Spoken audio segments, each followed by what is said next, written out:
जी नमस्कार, मेरा नाम सनी श्रीवास्तव। स्वागत है आपका टीचर्स अड्डा 24/7 के यूट्यूब चैनल पे। हाजिर हूँ आपके सामने सीटेट जुलाई 2024 के लिए कुछ जो छोटी वीडियोस की हमने आपसे बात की थी। जैसे पिछली क्लास में मैंने आपको रोज़ा पार्क्स के घटना और पूरे अमेरिकन सिविल राइट्स मूवमेंट के बारे में बताया था। आज की क्लास में इतिहास का एक टॉपिक जो कि बड़ा इम्पॉर्टेंट है और इससे अक्सर सवाल पूछ लिए जाते हैं और बच्चे इसको प्लेस नहीं कर पाते हैं। रीज़न क्या है कि इसमें थोड़ी सी चीज़ें जो है वो ट्रिकी लेवल पे भी हैं, तो इसको समझना बहुत ज़रूरी है। ठीक है, जब हम वैदिक पीरियड पढ़ते हैं तो उसी के अंदर हमें एक सब टॉपिक पढ़ना होता है जिसका नाम है क्या बताती हैं हमें कब्रें। तो दरअसल यहाँ पर जिन बरियल्स की बात हो रही है, उन बरियल्स को हम कहते हैं मेगालिथिक पीरियड। ठीक, उन बरियल्स को हम क्या कहते हैं? मेगालिथिक पीरियड कहते हैं। ये आपको दिखने में कुछ इस तरह से दिखेंगी। तो यहां पर आप देख रहे हो जो ये वाली जगह है, इसके अंदर आपको एक ये होल जैसी चीज दिख रही है। इसी होल के रास्ते से वो अंदर आते थे और इसको पत्थरों से ढक दिया जाता था। और ये जो आप बगल बगल के पत्थर देख रहे हैं, ये इनको इस तरह से सर्कल किया गया ताकि इनको आइडेंटिफाई किया जा सके। ठीक, क्या किया जा सके? आइडेंटिफाई किया जा सके, इनकी पहचान की जा सके। और फिर इस पोर्ट होल के रास्ते से आते हुए यहां पर लाइन से आप अपने बरियल्स जो है, यानी जिनका भी शव दफनाना है, वो आप यहां पे शवों को क्या कर सकते हैं? दफना सकते थे। और चूंकि ये जो बड़े बड़े पत्थर थे आइडेंटिफाई करने के लिए, इन बड़े पत्थरों की वजह से, महा मतलब क्या होता है? बड़ा, पाषाण मतलब क्या होता है? पत्थर, है ना। महा मतलब होता है बिग और पाषाण मतलब क्या होता है? स्टोन। तो because of these big stones, इस पूरे पीरियड को क्या बोला जाएगा? मेगालिथिक पीरियड बोला जाएगा। क्या बोला जाएगा? मेगालिथिक पीरियड बोला जाएगा, महापाषाण काल बोला जाएगा।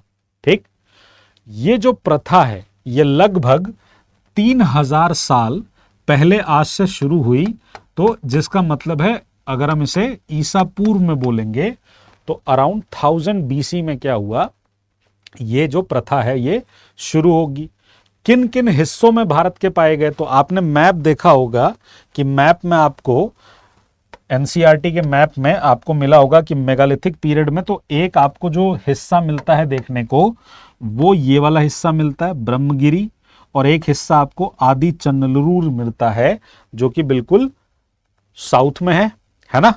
पर क्या सिर्फ इतने ही जगहों पर आपको ये साइट्स मिले हैं? नहीं, ये साइट्स आपको भारत के कई हिस्सों से मिले हैं। अगर हम कहें कि ये प्रथा कहां कहां प्रचलित थी, तो इस प्रथा में आप देख सकते हो कि इस प्रथा में आपको एक तो दक्कन का इलाका, दक्षिण भारत का इलाका और उत्तर पूर्वी भारत का इलाका और कश्मीर का इलाका। अब अगर आप इसको प्लेस करोगे मैप में तो ऑलमोस्ट आपका ये हिस्सा,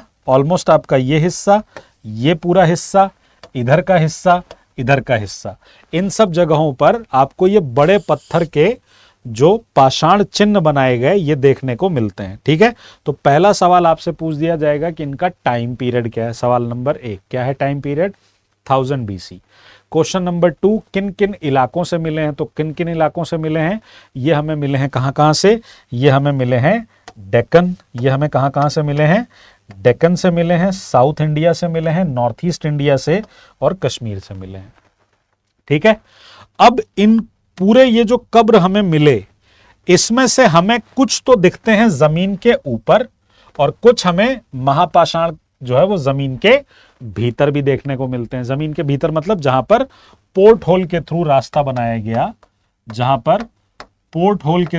बनाया गया, और अंदर जाकर क्या किया गया? ये बरियल्स दिख रहे हैं, है ना। तो एक सुरंग जैसा बनाया गया और उसके अंदर जाके शवों को दफनाने का काम किया गया, उनको आइडेंटिफाई किया गया। सॉरी। तो इसमें हमें कुछ जमीन के ऊपर दिखते हैं और कुछ जमीन के भीतर दिखते हैं। आर्कियोलॉजिस्ट जो हैं उनको कई बार ये गोलाकार सजाए हुए पत्थर मिलते हैं, जैसे आपको यहां पर पहले वाले इसमें दिख रहे हैं, जहां पर आपको ये पूरे ऐसे गोलाकार पत्थर दिख रहे हैं सजे हुए। तो आर्कियोलॉजिस्ट को कई बार ऐसे सजाए हुए पत्थर भी मिलते हैं और कई बार अकेला ही एक पत्थर मिलता है। मैंने क्या बोला? ये क्या किया क्या जा रहा है? इसमें आइडेंटिफाई किया जा रहा है कि अगर मैं अपने परिवार के लोगों को दफना रहा हूं, एक जगह मैंने चुन ली है, तो अब अगर मान लो आगे कोई हमारे परिवार में मरा तो हमें उसको ले जाके वहां दफनाना पड़ेगा, तो हम पहचानेंगे कैसे? पता चला पड़ोसी के परिवार में दफना के चले आए तो गलत हो जाएगा ना। तो you have to identify the place. तो कैसे आइडेंटिफाई करेंगे? तो कोई सिंबल बनाया जाएगा। उस सिंबल में इन्होंने क्या किया, बड़े बड़े पत्थर सजाने शुरू कर दिए।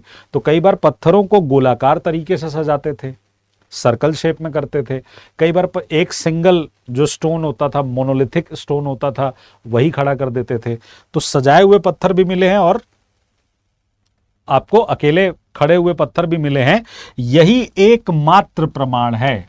This is the only evidence. यहां पर ध्यान दीजिएगा, these are the only indication that there are burial beneath, है ना। तो अगर यहां पर ओनली लिखा होगा तो घबराना नहीं है कि ओनली वाला तो गलत होता है, नहीं। इनको आइडेंटिफाई करने का एकमात्र प्रमाण क्या है? पत्थरों के, बड़े बड़े पत्थरों के आकार का वहां पर उपस्थित होना। कोई सिंगल भी हो सकता है और सर्कल भी हो सकता है, 3-4 भी हो सकते हैं, उसमें कोई ऐसी दिक्कत वाली बात नहीं है। क्लियर है पॉइंट? तो एकमात्र तरीका है इनको पहचानने का कि जमीन के नीचे कब्रों को क्या किया जाता है, दर्शाया जाता है। अब जब इन बरियल्स को देखा गया तो इन बरियल्स में हमें ना कुछ सिमिलैरिटीज देखने को मिली। कुछ क्या देखने को मिली? कुछ सिमिलैरिटीज देखने को मिली। क्या सिमिलैरिटीज देखने को मिली? कि जो डेड बॉडीज होती थी उनको एक खास किस्म के मिट्टी के बर्तनों के साथ दफनाया जाता था, और ये जो खास किस्म के मिट्टी के बर्तन थे ये कहलाते थे ब्लैक एंड रेड वेयर, काले और लाल मिट्टी के बर्तन, ब्लैक एंड रेड वेयर। तो यहां से एक क्वेश्चन बन जाएगा कि BRW ये कौन से टाइम पीरियड से जुड़े हुए हैं? तो अगर सीटेट में आपसे सवाल पूछा जाए, वैसे मैंने आपको बताया हुआ है कि black and red ware Neolithic period से भी जुड़े हुए हैं, लेकिन अगर सीटेट में क्वेश्चन आए कि ब्लैक एंड रेड वेयर कौन से काल से जुड़े हैं, किस टाइम पीरियड से जुड़े हैं, तो आपका आंसर क्या होगा? मेगालिथिक पीरियड होगा आंसर। ठीक, तो इसमें कुछ खास किस्म के बर्तन हैं जिन्हें काले और लाल मिट्टी के बर्तन कहते हैं, और इसमें आपको लोहे के औजार भी देखने को मिल रहे हैं। जैसा कि आप यहां देख रहे हैं कि एक कटार जैसी चीज देखने को मिल रही है, कुछ जो है वो आपको यहाँ पे घोड़े के लिए जो नाल वाल में इस्तेमाल करने वाली चीजें आती थी वो देखने को मिल रही है। आयरन के औजार मिल रहे हैं। तो अगर आप टाइम पीरियड देखोगे तो टाइम पीरियड क्या बताया गया है? टाइम पीरियड बताया गया 1000 BC, और आपने पढ़ा है, मैंने पेड क्लासेस में भी पढ़ाया है, आपको भी बताया है कि आयरन जो है उसकी डिस्कवरी, लोहे की खोज, लोहे की खोज कब हुई थी? 1000 ईसा पूर्व में भारत में लोहे की खोज हो चुकी थी। तो इन कब्रों से हमें लोहे के औजार भी मिल रहे हैं, हथियार भी बने हुए मिल रहे हैं, ये आपके सामने एग्जाम्पल भी है। घोड़े के कंकाल, सामान, पत्थर और सोने के गहने मिल रहे हैं। इतनी बातों का मतलब क्या है? इतनी बातों का मतलब ये है कि इन बरियल्स में जिन लोगों को दफनाया जा रहा है उनके साथ उनसे रिलेटेड सामान भी क्या हो रहे हैं? दफनाए जा रहे हैं। अब अगर किसी के साथ उनसे संबंधित सामान भी दफनाए जा रहे हैं तो इसका क्लियर कट 2 मीनिंग हो सकता है। एक मीनिंग ये हो सकता है कि मृत्यु के बाद जीवन में भरोसा रहा होगा, इसलिए दफना रहे होंगे कि आगे इस्तेमाल करेंगे, जैसा आपने मेहरगढ़ में देखा था कि आदमी के साथ बकरी को दफनाया गया। दूसरा ये हो सकता है कि जब कोई मृतक मर रहा होगा तो उसकी जो भी उससे जुड़ी हुई मेमोरीज होंगी, जो भी उससे जुड़ी हुई चीजें होंगी, उन्हें भी साथ में क्या कर दिया गया? दफना दिया गया। ये भी एक कंडीशन हो सकती है। ठीक, लेकिन क्या सारी कब्रों में हमें ऐसा मिला है? क्या सारी ही जितनी भी हमें कब्र मिली है, जितनी भी हमें बरियल्स मिले हैं, क्या सारी चीज जगहों पे ऐसा मिला है? नहीं। हमें इसमें देखा गया कि इसमें सोशल स्ट्रेटिफिकेशन मिलते हैं। कुछ कब्रों में अलग चीजें मिली हैं, कुछ कब्रों में अलग चीजें मिली हैं। कुछ जगहों पर वैल्यू के इंपॉर्टेंस के हिसाब से ज्यादा चीजें मिली हैं, कहीं पर वैल्यू के इंपॉर्टेंस के हिसाब से कम चीजें मिली हैं। यानी समाज में स्तरीकरण रहा होगा, और उच्च वर्ग निम्न वर्ग रहा होगा। कुछ लोग होंगे जिनके पास संसाधन ज़्यादा होंगे, कुछ लोग होंगे जिनके पास संसाधन कम होंगे। हमें 5 कमरों का मकान वाला भी एक घर का अवशेष मिला है जो शायद किसी मुखिया उखिया का रहा होगा, और सामान्य घर भी बने हुए मिले हैं बरियल्स के अंदर। जैसे एक शहर है जिसका मतलब एक सिटी है, एक साइट है जिसका नाम क्या है, उसका नाम है ब्रह्मगिरी। अब ये जो ब्रह्मगिरी है, यहां से देखो एक व्यक्ति की कब्र में 33 सोने के मनके मिले, 33 गोल्ड बीड्स मिल रही हैं। अब ये किसी आम आदमी के पास इतने सोने के मनके नहीं हो सकते, इसका मतलब ये थोड़ा रिच रहा होगा व्यक्ति। और शंख पाए गए, दूसरे कंकालों के पास सिर्फ कुछ मिट्टी के बर्तन मिले हैं, सिर्फ कुछ मिट्टी के बर्तन मिले हैं। तो ये बातें क्या बता रही हैं आपको, ये सामाजिक स्थिति में भिन्नता को बता रही हैं, social status of people buried बता रही हैं कि उनका क्या वेरिएशन है। इसे हम क्या कहते हैं, इसे हम कहते हैं सामाजिक स्तरीकरण, यानी समाज में ऊंच नीच थी। सामाजिक स्तरीकरण यानी सोशल स्ट्रेटिफिकेशन, सोशल स्ट्रेटिफिकेशन, ठीक, समाज में ऊंच नीच भी रही होगी। इनाम गांव एक और साइट है, हालांकि इनाम गांव का जो टाइम पीरियड है वो बहुत पुराना है, इसलिए बहुत सारे हिस्टोरियंस इनाम गांव को इंडस वैली सिविलाइजेशन से जोड़ते हैं। यही वजह है कि सीटेट में एक बार सवाल पूछा गया और उसमें इनाम गांव को सिंधु घाटी सभ्यता का स्थल माना गया, क्योंकि अगर आप टाइम पीरियड देखोगे तो 3600 साल से 2700 साल पहले की बात कही जा रही है। लगभग इसी टाइम पे इंडस वैली सिविलाइजेशन का डिक्लाइन हो रहा था। तो इनाम गांव भीमा की सहायक नदी घोड़ नदी के किनारे है ना, घोड़ नदी के किनारे है। और यहां पर क्या हो रहा था, यहां पर 2700 साल पहले लोग जो है यहां पर रहते थे। यहां वयस्क लोगों को प्रायः गड्ढे में लिटाकर और उन्हें क्या करते थे, उनका सिर उत्तर की ओर होता था। कई बार उनको घर के अंदर ही क्या कर दिया जाता था, दफना दिया जाता था। ये सवाल देखिए आया हुआ है, ये क्वेश्चन सीटेट में आया हुआ है ना, आया हुआ है ना, कि यहां पर क्या होता था, वयस्क लोगों को गड्ढे में सीधा लिटाकर दफना दिया जाता था, उनका सिर उत्तर की तरफ होता था। ये क्वेश्चन सीटेट में आया हुआ है। तो सोशल स्ट्रेटिफिकेशन, ये दोनों ही बातें क्या बता रही हैं आपको, ये दोनों ही बातें सामाजिक अंतरों को क्या कर रही हैं, बताने का काम कर रही हैं।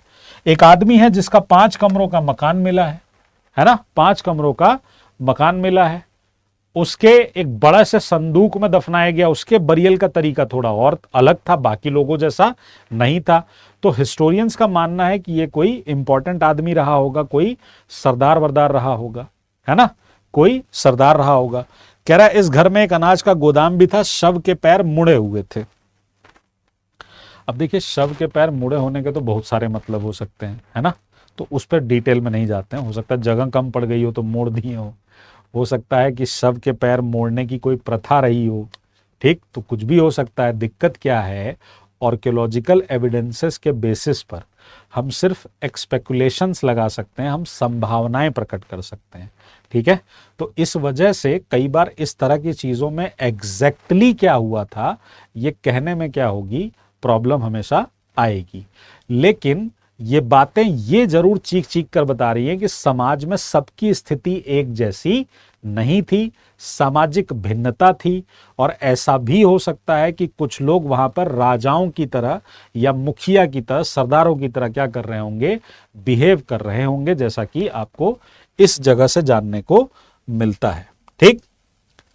अब अगर आप कंकालों के अध्ययन को देखेंगे तो कंकाल के अध्ययन, स्टडी ऑफ स्केलेटन्स, आपको बताते क्या है।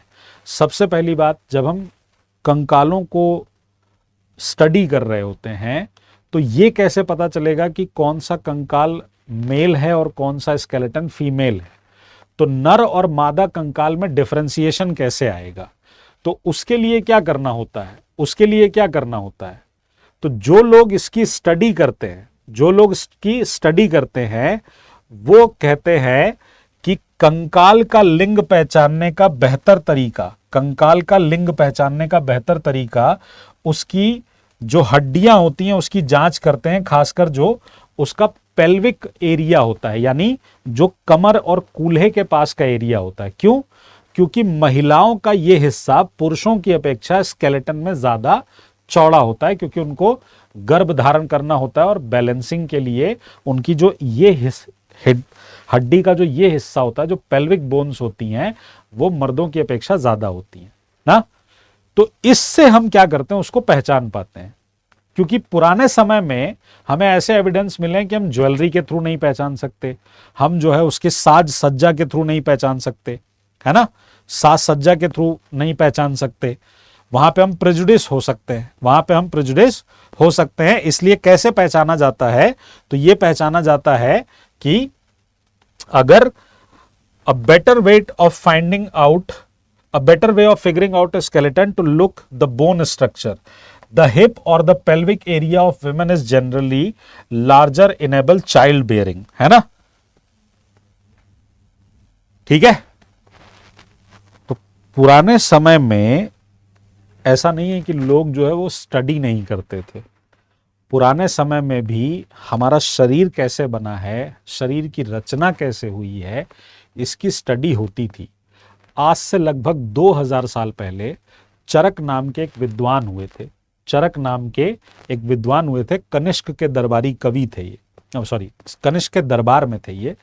चरक ने अपनी किताब लिखी जिसका नाम था चरक संहिता। अपनी इस चरक संहिता में चरक ने बताया कि मानव शरीर में 360 हड्डियां होती हैं, मानव शरीर में 360 हड्डियां होती हैं। तो आखिर वो इस नतीजे पे कैसे पहुंचे होंगे, क्योंकि मॉडर्न साइंस ये कहता है कि शरीर में जो हड्डियां होती हैं वो तो 206 होती हैं, तो फिर ये भाई साहब 360 क्यों बता रहे हैं। दरअसल वो गलत गिन लिए हैं, उन्होंने दांतों को गिन लिया होगा, हड्डियों के जोड़ों को गिन लिया, कार्टिलेजेस को गिन लिया और इनको जोड़कर उन्होंने बता दिया। पर मुद्दा यहां सही गलत का है ही नहीं। मुद्दा यहां यह है कि आज से 2000 साल पहले अगर कोई व्यक्ति ये बताने में कामयाब हो रहा है कि शरीर में 360 हड्डियां हैं, तो वो बिना शरीर की चीरफाड़ किए ये बात बता ही नहीं सकता।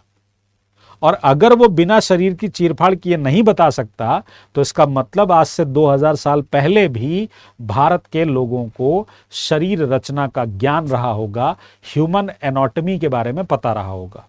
ठीक है, तो यहां से भी आपका सवाल बनता है, पहले भी सवाल बना हुआ है, मैंने आपको YouTube पे भी क्वेश्चन कराया है, सीटेट में यहां से हमेशा सवाल पूछे जाते हैं।